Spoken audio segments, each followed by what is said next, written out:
Wala lang. Video lang. Di, ganito kasi yan.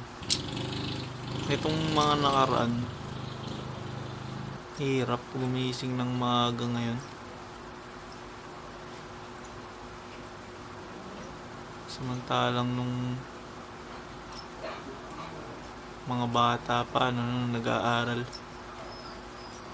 alas 5, alas 6, gising na, papasok na, no?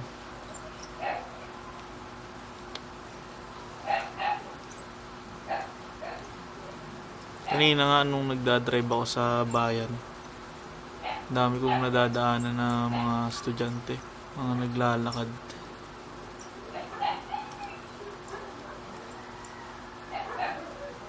Yung iba, nakasasakyan, inahatid. Yung ibang nadaanan kong bata, hindi pumapasok.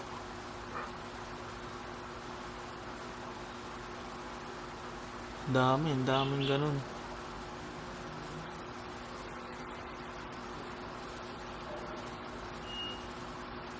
Naisip ko, ano kayang magandang tulong na maibigay din sa mga batang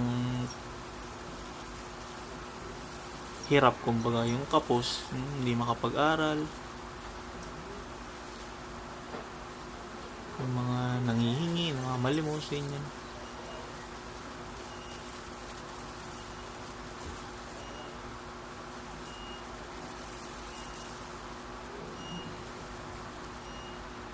Pero masyadong, kung tutulungan ko lahat, masyadong marami.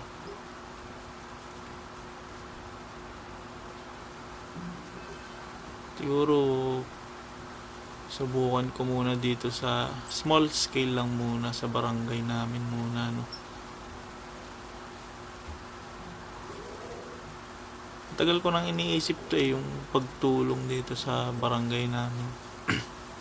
Naalala ko dati nung college ako, internship namin nun.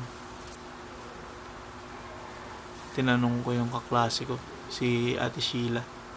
Sabi ko, Ate Sheila, ano kayang magandang maitulong ko sa mga kabarangay ko? Tumingin sa akin ngayon si Ate Sheila. Tapos ngumiti. Sabi sa akin ni Ate Sheila, ako, tulungan mo muna yung sarili mo, sabi sa akin. Tama naman. Tama naman. Kaya yun, tulungan niyo po ako.